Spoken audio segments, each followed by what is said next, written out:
Hello everyone, welcome back to our channel. This is Vaibhav Bansal. जैसा कि मैंने वादा किया था आप लोगों से कि मैं एक स्टडी प्लानर लेकर आऊंगा for November 24 examinations for CA final. मैंने group one, group two and both group दोनों तीनों के मैंने एक प्रॉपरली डिटेल्ड में एक प्लानर बनाया है फॉर नवंबर 24, जिसके लिए मैंने आप लोगों से भी आपके सजेशंस मांगे थे कि मैं क्या क्या इंक्लूड करूं, आप लोगों की क्या क्या प्रॉब्लम्स हैं।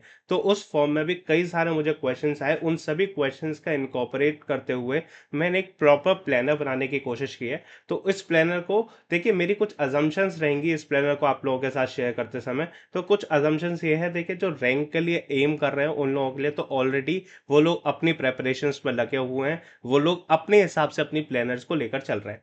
मैं इस समय उन लोगों के लिए डील करने वाला हूँ कि जो लोग अच्छे से एग्जामिनेशन में पास होना चाहते हैं, अपने इस अटेम्प्ट में ही अपने एग्जामिनेशन में पास होना चाहते हैं, तो वो लोग आगे कैसे अपने आप को प्रोसीड करें। अब जो रेस्ट महीने बचे हैं, जितने भी 4 महीने जितने भी बचे हैं, उसमें वो अपने आप को कैसे प्रोसीड करें, जिसमें वो मिनिमम 3 से 4 रिविजन्स भी कर लें, मॉक टेस्ट भी दे लें।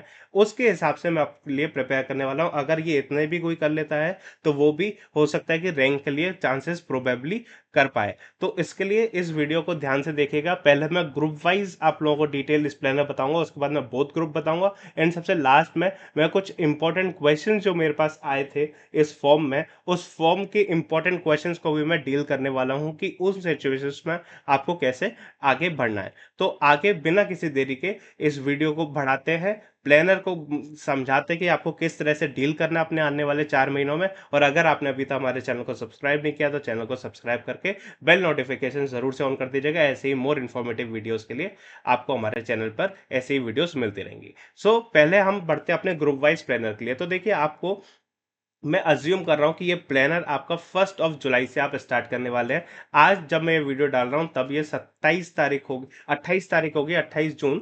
28 जून से अब आपको ये वीडियो मिलेगी और आप देखेंगे तो आप, मैं अज्यूम करके चल रहा हूं कि आप 1 जुलाई 2024 से आप इस पर पढ़ाई शुरू करेंगे अपने प्लानर पर। तो आप देखिए, 1 जुलाई 2024 से लेकर आपको 30 अक्टूबर तक आपके लिए सिर्फ और सिर्फ 123 डेज ही बचे हैं। तो इन 123 दिन में आपको 3 सब्जेक्ट पढ़ने हैं। ये ग्रुप वन का प्लानर है, F R A F M and audit आपके पास सब्जेक्ट्स है। ऐसे ही ग्रुप टू के पास डीटी है, आईडीटी और आईबीएस एक सब्जेक्ट है। तो ये प्लानर स्टार्ट हो रहा है 1 जुलाई 2024 से।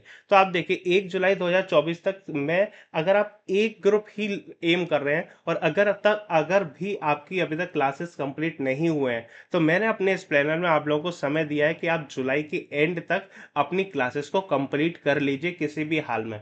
अगर आपकी आर्टिकलशिप चल रही थी, आप अपनी क्लासेस नहीं कंप्लीट कर पाए, या कोई और रीजंस था जिसकी वजह से आप अभी तक अपनी क्लासेस नहीं कंप्लीट कर पाए हैं, तो this is the high time. आप जुलाई एंड तक किसी भी हाल में अपनी क्लासेस को खत्म करके चलेंगे। और अगर आप इधर तक कंप्लीट करते तो आपके पास इजीली 3 से 4 रिविजन्स का टाइम बचेगा। और अगर आपकी क्लासेस पहले ही कंप्लीट हो चुकी हैं सपोज, तो उसके लिए आप अपने प्लानर को ये 1 महीना पहले आप बढ़ा सकते हैं और एक रिवीजन और आप अलग से इसमें प्लान करके चल सकते हैं। तो ये एक मेरा अजम्पशन रहा है कि अगर आपकी क्लासेस नहीं खत्म हुए हैं, क्योंकि जितने मुझे फॉर्म में लोगों ने बताया कि उनकी क्लासेस अभी तक खत्म नहीं हुई हैं, तो मैंने उसी हिसाब से आपको एक टाइम देते हुए जुलाई एंड तक का टाइम दिया है। Complete that. उसके बाद आप 1 अगस्त से लेकर 31 अगस्त तक, आपको ये पूरा 1 महीना है जिसमें आपको अपने 2 सब्जेक्ट्स को कंप्लीट करना है 15-15 डेज के रिवीजन में। जैसे आपने अभी तक क्लासेस कंप्लीट की, आपको सब कुछ फ्रेश है। आप इसमें 15-15 दिन का समय देते हुए आप एफ आर और ए एफ एम को कंप्लीट करेंगे। ऑडिट आप, मैं पर्सनली रिकमेंड नहीं करता कि आप ऑडिट अभी से ले लें, क्योंकि ऑडिट एक ऐसा सब्जेक्ट है जिसको आपको देखिए एट द एंड याद ही करना पड़ेगा। आप कितना भी समझ लीजिए, आप कितनी भी उसको अच्छे से समझ के कॉन्सेप्चुअली समझ लीजिए, एट द एंड आपको आईसीआई की लैंग्वेज लिखनी है, और आईसीआई की लैंग्वेज लिखने के लिए आपको एट द एंड रट्टा लगाना ही पड़ेगा। तो उस रट्टा लगाने के लिए मैंने थोड़ा बाद में लिया है, जिससे कि माइंड में आपको फ्रेश रहेंगी चीज़ें, तो आप ज़्यादा अच्छे से उसको कोप अप कर पाएंगे। तो मैंने इस पॉइंट ऑफ टाइम पर आपको एफ आर और ए एफ एम कंप्लीट करने की एडवाइस दी है टिल अगस्त एंड। आप अगस्त एंड तक आप क्या करेंगे, एफ आर और ए एफ एम को कंप्लीट करेंगे। 15-15 दिन का आप यूजुअली आप अपना टाइम ले सकते हैं 15-15 दिन के लिए। इसमें आप क्वेश्चन आंसर्स भी प्रैक्टिस करेंगे। प्रैक्टिस करने का कोई सब्स्टिट्यूट नहीं है, आपको लिखकर प्रैक्टिस करनी पड़ेगी। Don't try to audit the questions. FR में आया, कैलकुलेटर चलाया, हाँ ये फिगर सही है, ठीक है, आईसीआई ने सही किया, आईसीआई ने सही किया, टीचर ने सही पढ़ा है, ये काम मत करना।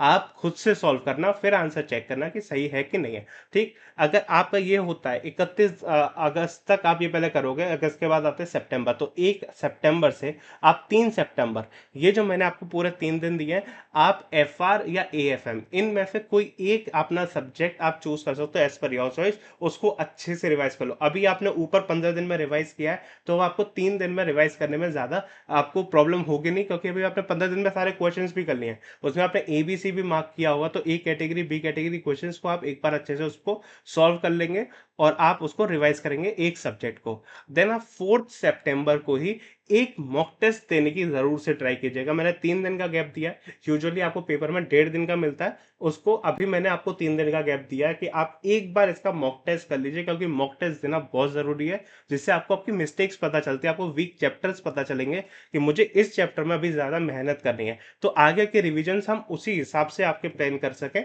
इस वजह से मैंने आपको एक मॉक टेस्ट देने की सबसे पहले सलाह दिया कि आप 4 सितंबर को अपना एक मॉक टेस्ट देके चलें। फिर 5 सितंबर टू 7 सितंबर जो आपका ये 3 दिन का समय होगा, ऊपर जैसे आपने एफ आर रिवाइज कर लिया, तो नीचे आप क्या रिवाइज कर लेंगे, ए एफ एम। अगर आपने ऊपर ए एफ एम किया था, तो नीचे आप क्या कर लेंगे, एफ आर रिवाइज करेंगे। देन 8 सितंबर को आप उसका मॉक टेस्ट देंगे। देन 9 to 22 सितंबर, ये जो टाइम पीरियड है, इसमें मैंने आपको क्या कहा, ऑडिट अच्छे से कर लो। ऑडिट के लिए भी ये 15 दिन के आसपास कुछ है, आपको 15 दिन आराम से अपने ऑडिट पर देना है। ऑडिट पर आप जितना समय दोगे, 15 दिन 20 दिन, उतना आपके लिए अच्छा है। इस पॉइंट ऑफ टाइम पर पहले दोगे तो आप आते आते लास्ट तक, आते आते सितंबर अक्टूबर तक आते आते आप सब भूलोगे, तो इसलिए मैंने सितंबर के एंड में दिया 15 दिन अच्छे से आप ऑडिट रिवाइज करेंगे। और साथ में ही आप पूरे पूरे दिन, देखो ऑडिट तो पढ़ नहीं सकते हो, ऑडिट आपको बोर करेगा, आप पूरे पूरे दिन नहीं पढ़ सकते हो, 10 घंटे पढ़ लोगे ऑडिट ज्यादा से ज्यादा पूरे दिन में, ये भी बहुत है।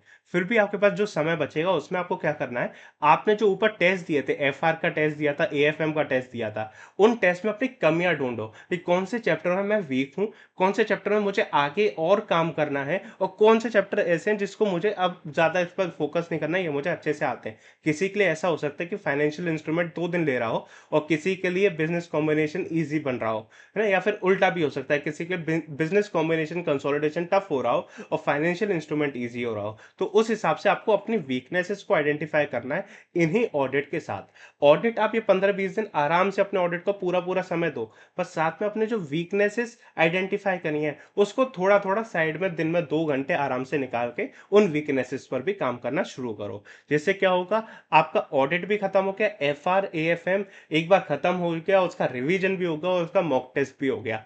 अब आप उसके भी मॉक टेस्ट की वीकनेसेस को आप रिवाइज कर रहे हो, कहाँ पर मेरी वीकनेसेस है। ठीक, इतना कंप्लीट करने के बाद आएंगे हम 23 सितंबर।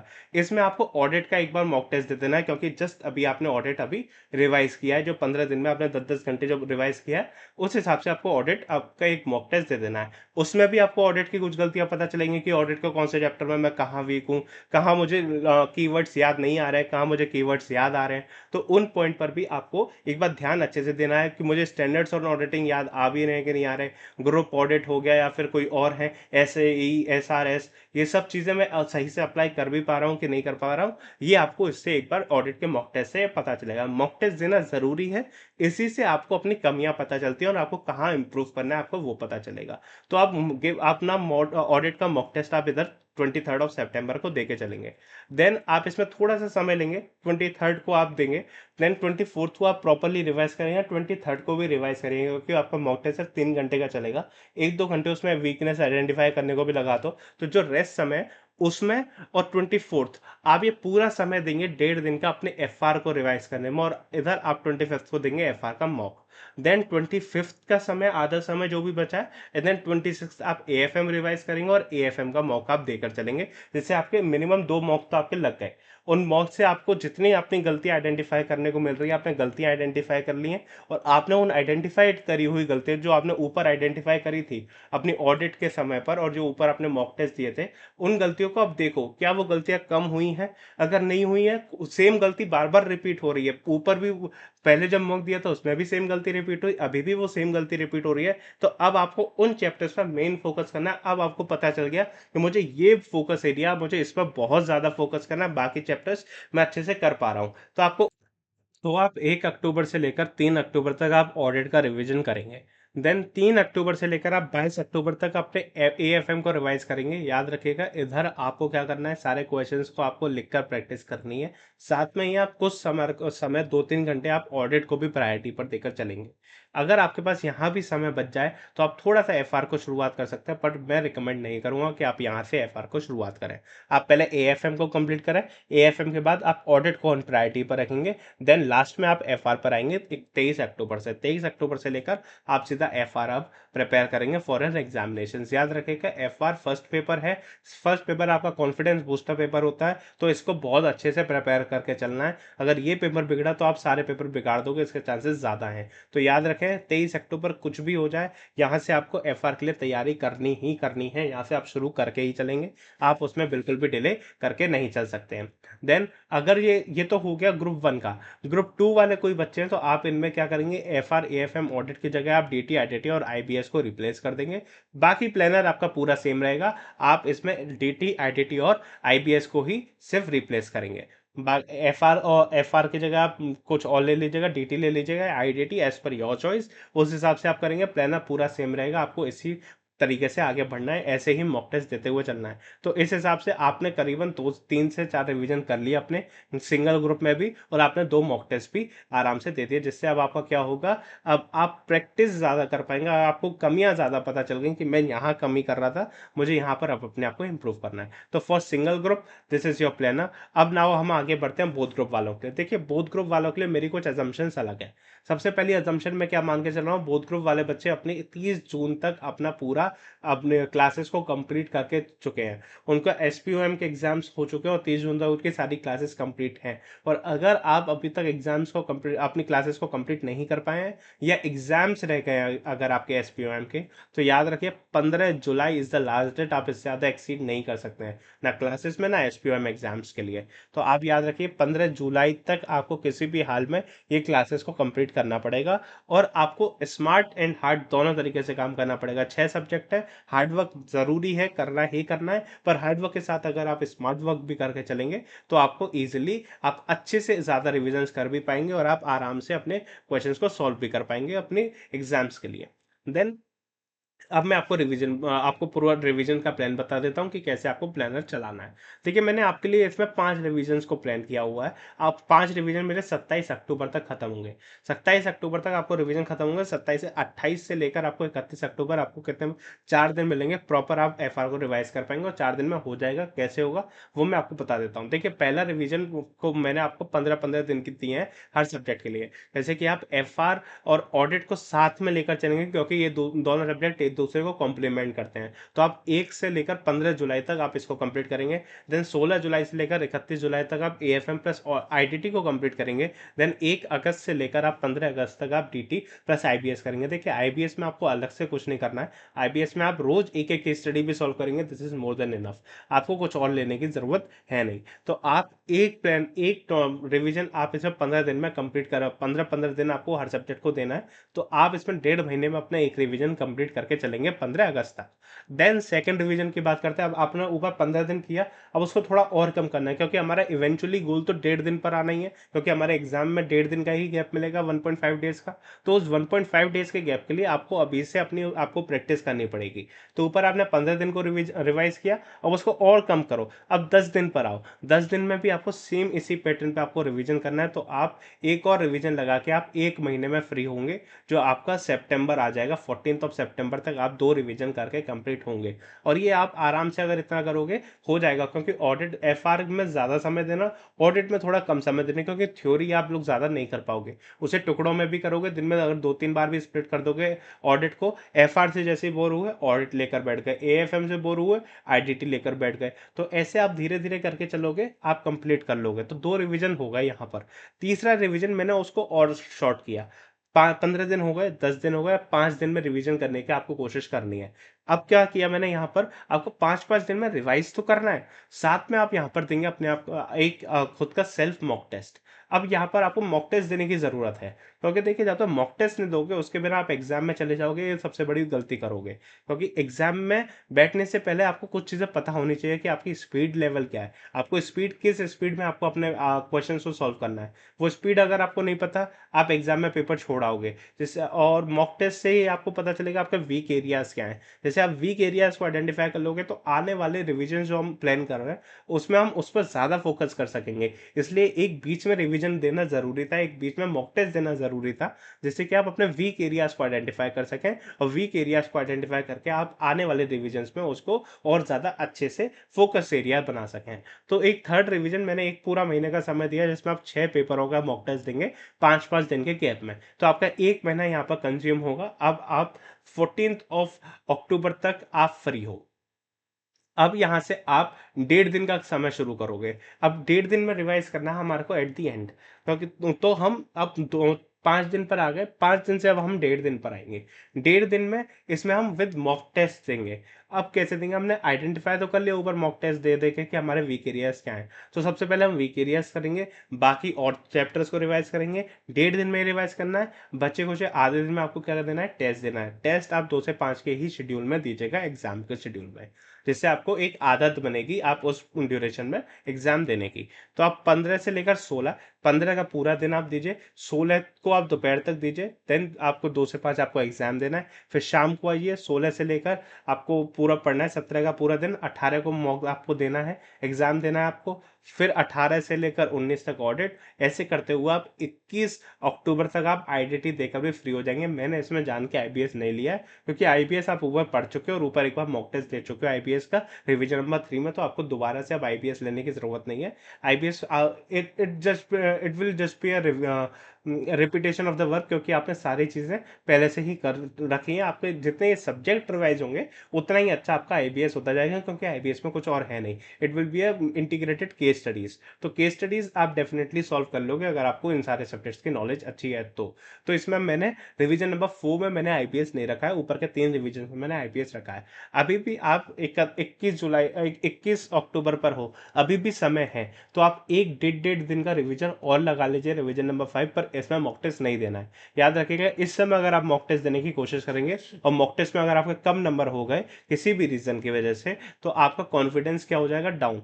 तो आप उसमें इस समय पर कोई भी कॉन्फिडेंस डाउन करने की कोशिश बिल्कुल मत करना। अब मॉक टेस्ट देने की जरूरत नहीं है, अब सिर्फ और सिर्फ एक सिंपल रिवीजन करेंगे। सिंपल रिवीजन वही 1.5 दिन का करेंगे, 22 तारीख से लेकर 27 तारीख तक आप प्रॉपरली फ्री हो जाओगे। आईडीटी तक, एफआर से लेकर आईडीटी आप यहां तक आप कंप्लीट करोगे। देन 28, 29, 30 और 31 ये 4 दिन आपके एफआर के लिए बनेंगे, जिसमें आप अच्छे से एफआर को आप आराम से रिवाइज कर सकोगे, क्योंकि ऊपर आपने 5 दिन रिवाइज कर लिया है। 1.5 दिन भी आप 2 बार रिवाइज कर चुके हो, तो 4 दिन आपके लिए मोर देन सफिशिएंट होंगे एफआर को रिवाइज करने के लिए। इसमें आप क्वेश्चंस भी प्रैक्टिस करिएगा, क्वेश्चंस को ऑडिट बिल्कुल मत कीजिएगा कि ऐसे ने सही किया है, कि टीचर ने सही किया है, इसको टिक लगा दो, टिक लगा दो, नहीं। कैलकुलेटर पर सॉल्व मत करिएगा, लिख कर प्रैक्टिस कीजिएगा, क्योंकि एग्जाम में लिख कर ही सॉल्व करना है। वर्किंग नोट्स बनाना मत भूलिएगा, नोट्स टू अकाउंट्स देना मत भूलिएगा, वो जरूरी है। कुछ भी चीज एक्सप्लेन करनी है, नोट्स देना मत भूलना। एक्सप्लेनेशन होनी चाहिए आपके हर आंसर के नीचे, तभी आपके उसके मार्क्स हैं। तो याद रखिएगा, ये हो गया ग्रुप 1 का, ग्रुप 2 का और बोथ ग्रुप का प्लानर। नाउ अब कुछ मैंने एक इंपॉर्टेंट फॉर्म लिंक दिया था लोगों को पहले, जिसमें मैंने उनसे डाउट्स मांगे थे कि आपको किस किस चीज़ पर डाउट्स हैं, या फिर आप क्या चाहते हैं मैं अपने प्लानर में वो चीज़ें इंक्लूड करूं। तो उस हिसाब से मैंने काफ़ी चीज़ें इस प्लानर में इंक्लूड ऑलरेडी कर ली हैं, पर कुछ स्पेसिफिक डाउट्स हैं जिसको लेना ज़रूरी है, और हो सकता है आपके भी ऐसे कुछ डाउट्स हों जिससे आप भी कहीं ना कहीं फेस कर रहे हैं। तो इन डाउट्स के मैं उसके सॉल्यूशंस आपको अभी दे देता हूँ। कि सबसे पहला क्वेश्चन मुझसे पूछा गया था, classes are pending, what to do now. देखिए, क्लासेस अगर आपकी पेंडिंग है और आप बोथ ग्रुप के लिए जा रहे हैं, तो जैसे मैंने बताया आप 15 जुलाई से ज़्यादा डिले डिले नहीं कर सकते। 15 जुलाई से ज़्यादा अगर आप डिले करते हैं तो आप अपना एक रिवीजन कम कर रहे हैं, और रिवीजन जितने कम होंगे उतना आपके लिए बेनिफिशियल नहीं होने वाला है। तो याद रखिएगा, रिवीजन आप कम नहीं कर सकते हैं, तो आपको 15 जुलाई आपको मैक्सिमम टू मैक्सिमम कंप्लीट करके चलना है, इससे ज़्यादा आप डिले नहीं करेंगे। How long we should study for long hours, मतलब कैसे मैं लॉन्ग आवर्स पढ़ सकता हूँ? तो देखिए, आपके लिए मैं आपको बताऊं तो ज़्यादा लॉन्ग आवर्स के लिए प्रैक्टिस मत करिए।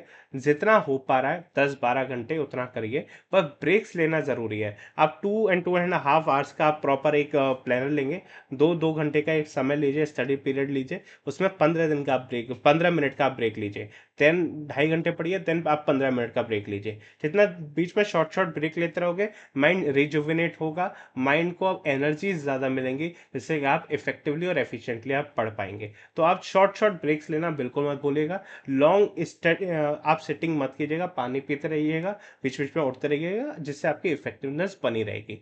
मॉक टेस्ट लिखना जरूरी है क्या? Definitely ultra important, super duper important. इसको आप मिक्स कर ही नहीं सकते हो। इससे आपको पता चलेगा आपकी वीकनेसेस क्या है, आपकी स्पीड क्या है। और एक और बात याद रखिएगा, मॉक टेस्ट देते समय अभी ये जो 4 महीने हैं, इनमें आप अपना एक पेन डिसाइड कर लीजिए कि आपको इन पेन पर, इस पेन से ही लिखना है। पेन ज़्यादा भारी नहीं होना चाहिए, हल्का पेन होना चाहिए, क्योंकि वो ही अब आप ग्रिप बनाएंगे उस पेन की। अगर पहले से कोई पेन डिसाइडेड है, वेल एंड गुड। अगर नहीं है, अभी इन 4 महीने में पेन डिसाइड कर लो और उससे प्रैक्टिस करके अपनी ग्रिप बना लो। एग्जाम में कई बार ऐसा होता है कि पेन पेन कोई नया ले गए, उस पर ग्रिप है ही नहीं, स्पीड हो जाती है स्लो, पेपर जाता है छूट।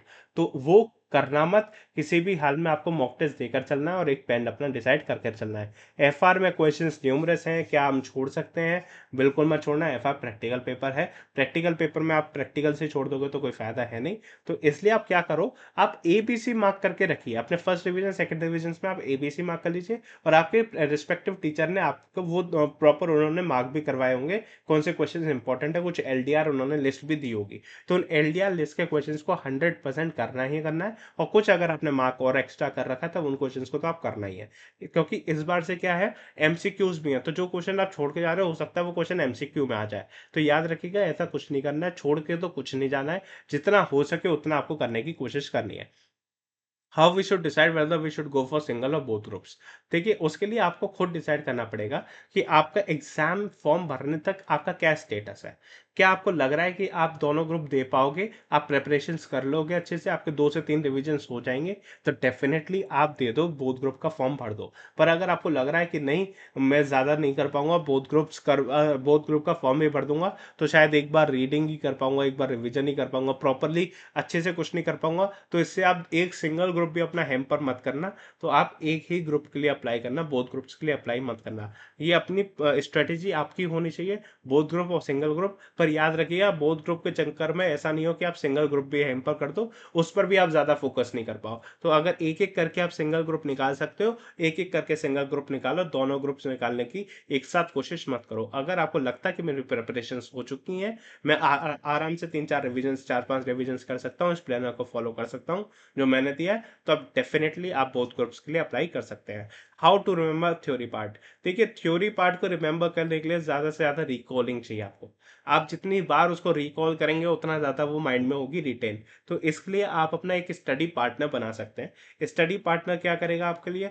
आप उसको कोई टॉपिक समझा रहे हो, वो आपको कोई टॉपिक समझा रहा है, फोन पर समझा सकते हैं, वीडियो कॉल कर सकते हैं, जैसे भी आपको सही लगे। उससे आपको क्या होगा, आप कोई टॉपिक समझा रहे हो तो वो आपके लिए रिकॉल होगा। और समझाने से, कोई चीज समझाने से ज्यादा दिमाग में ज्यादा समय तक के लिए वो रिटेन हो जाती है और ज्यादा अच्छे से आपको समझ भी आता है। तो उससे आप कीवर्ड्स को आप रिटेन कर सकते हो। तो इससे आपको थ्योरी पार्ट आपका ऐसे होगा कि आपको स्टडी पार्टनर को साथ में रखना है और आपको बार बार उसकी रिकॉलिंग बढ़ाती जानी है। जितने आप ज्यादा बार उसको रिकॉल करोगे, उतना ज्यादा आपको देर तक थ्योरी पार्ट आपको याद रहेगा। Not completed SPOM test right now? तो आपको अपना एसपीओएम टेस्ट, जैसे मैंने बताया, आप मैक्सिमम टू मैक्सिमम 15 जुलाई तक कंप्लीट कर लो।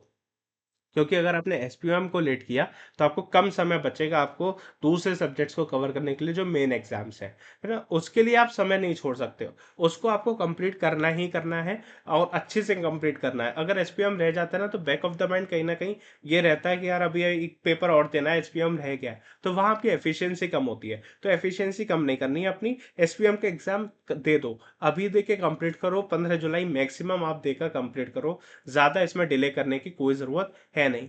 क्या मेरे पास सिर्फ 3 महीने हैं, मैं अपनी स्टडी कंप्लीट कर सकता हूँ? देखिए, आपके पास अगर 3 महीने, अगर आपके पास ऑफिस से छुट्टियां नहीं मिल रही हैं तो आपको ऑफिस के साथ ही काम करना पड़ेगा। अब तो टैक्स सीजन भी आ रहा है, अगला महीना टैक्स का सीजन है, तो उस सीजन में आपको लेट ऑफिस भी करने पड़ सकते हैं। तो लेट ऑफिस अगर आप कर रहे हो तो आपको याद रखना, आपको मॉर्निंग में समय देना है, और ऑफिस के बाद भी आपको मिनिमम 2 घंटे तो 3 घंटे आपको निकालने ही निकालने पड़ेंगे एग्जाम्स कंप्लीट करने के लिए, अगर आपके बोथ ग्रुप्स हैं तो। सिंगल ग्रुप वाले तो हो सकता है आप इसमें कहीं ना कहीं एडजस्ट कर लो, क्योंकि मैंने भी सिंगल ग्रुप वालों को 31 जुलाई तक का समय दिया कि आप वहां पर अपनी क्लासेस को कंप्लीट करके चलो। तो आप तब तक क्लासेस को कंप्लीट करिए, उसके बाद से आप अपना 1 अगस्त से अपना प्लानर शुरू कर लीजिए, जो मैंने अपने इस प्लानर में आपको बताया है। गाइड फॉर आईबीएस, देखिए आईबीएस के लिए अलग से आपको कुछ करने की जरूरत नहीं है। आप सारे सब्जेक्ट्स कर रहे हैं तो उसी की बस वो इंटीग्रेटेड केस स्टडीज है। मैंने अपने बोथ ग्रुप के प्लानर में भी बताया आपको कि आप उसमें साथ के साथ प्रैक्टिस करेंगे। तो आप जब प्रैक्टिस कर रहे हैं तो आपको अलग से करने की कोई जरूरत नहीं है, आपको सिर्फ केस स्टडीज की प्रैक्टिस करनी है। आप अलग से इसको पढ़ने की कोशिश मत कीजिएगा कि आप सिर्फ केस स्टडीज पढ़े जा रहे हैं, नहीं। आप पहले सारा सिलेबस अपना कंप्लीट कर लीजिए। सिलेबस कंप्लीट करने के बाद कुछ केस स्टडीज की सिर्फ प्रैक्टिस कर लेंगे, उतना आपके लिए आईबीएस के लिए बहुत हो जाएगा। इसके लिए एक अलग से आपको कुछ ज्यादा सोचने की जरूरत है नहीं, और ना ही टेंशन लेने की जरूरत है। आईबीएस इजी है, सिर्फ इंटीग्रेटेड एप्लीकेशंस पूछ रहा है आपके बाकी सब्जेक्ट्स की। तो ये आप कर सकते हो अगर आपको बाकी के सब्जेक्ट्स अच्छे से आते हैं तो बाकी के सब्जेक्ट्स पर आपको ज्यादा फोकस करना है। ये लिंक, ये आपको जो एक्सेल फाइल है, ये मेरे टेलीग्राम चैनल पर आपको मिल जाएगी। मेरे टेलीग्राम चैनल की ग्रुप और चैनल का लिंक दोनों आपको इस डिस्क्रिप्शन बॉक्स में मिल जाएगा, इसी वीडियो के डिस्क्रिप्शन बॉक्स में।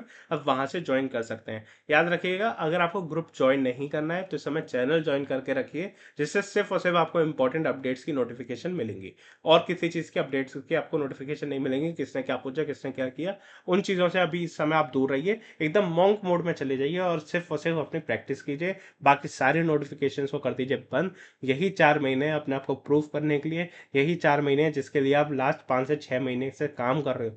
3 महीने से इतना ज्यादा ऑफिस में अपने आप को एग्जॉस्ट कर रहे हो, तो अब ये सिर्फ और सिर्फ 4 महीने हैं। इन 4 महीने में आप अगर अच्छे से मेहनत कर लेते हो तो आप आने वाली लाइफ में बहुत एक्सेल कर सकते हो। देखिए, आप अगर आज ढील दे दोगे, थोड़ा सा भी अगर आपने लिनियंसी आज बरत दी, तो हो सकता है वो 6 महीने आपको कॉस्ट कर सकती है। दोबारा से वही सब पढ़ना बहुत कॉम्प्लिकेटेड होता है, नहीं पढ़ने का मन करता। तो प्लीज इस ही बार में निकालने की कोशिश करो। माइंड को जितना ज़्यादा रिलैक्स रखोगे, जितना ज़्यादा स्ट्रेस फ्री रखोगे, उतना आपके फेवर में माइंड आपका काम करेगा, और उतना ही आपको ज़्यादा इफेक्टिवनेस से वो पढ़ने में हेल्प करेगा, जिससे आप ज़्यादा क्या कर पाओगे, अपने आप को एफिशिएंट बना पाओगे और अच्छे से अपनी पढ़ाई कर पाओगे। तो माइंड को एकदम स्ट्रेस फ्री रखना है, और कोशिश करो इस प्लानर को जितना ज़्यादा अच्छे से इस्तेमाल कर सकते हो उतना ज़्यादा अच्छे से इस्तेमाल करो, और इसी अटेम्प्ट में निकालने की कोशिश करो। अगला अटेम्प्ट ये समझ लो है ही नहीं, यही है तुम्हारा लास्ट अटेम्प्ट है, इसी लास्ट अटेम्प्ट में निकालना है।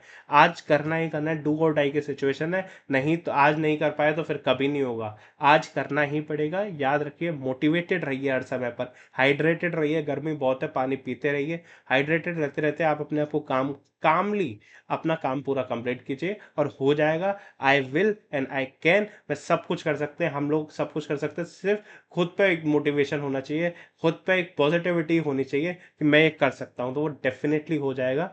आप बस अपना प्लानर बना के रखिए, डेडिकेटेडली अपनी स्टडी टेबल डिसाइड कर लीजिए कि आपको यहाँ पर पढ़ना है, और बेड पर बैठ के मत पढ़िएगा, स्टडी टेबल पर ही पढ़िएगा, जिससे इफेक्टिवनेस आपकी बनेगी। तो और कोई डाउट हो तो कमेंट बॉक्स में आप मुझे बता सकते हैं। किसी और वीडियो पर, किसी और टॉपिक पर अगर आपको मुझसे गाइडेंस चाहिए हो तो आप वो मुझे बता सकते हैं। मैं जल्दी से जल्द आपके लिए वो कोशिश करूंगा, आपके लिए वो सारी गाइडेंस लाने के लिए। और कोई और आपको मुझसे डाउट हो, जो आपको मुझसे पर्सनली 1 to 1 कनेक्ट करना हो, तो मैं अपनी टेलीग्राम की आईडी भी आपको नीचे शेयर कर दूंगा, और डिस्क्रिप्शन बॉक्स में आप मुझसे डायरेक्टली वहां पे कनेक्ट कर सकते हैं। So all the very best for your examinations. Hope आप इसी बार में सीए बन जाए और अपनी लाइफ के आगे करियर की जर्नी आगे बढ़ाएं। All the very best for your exams.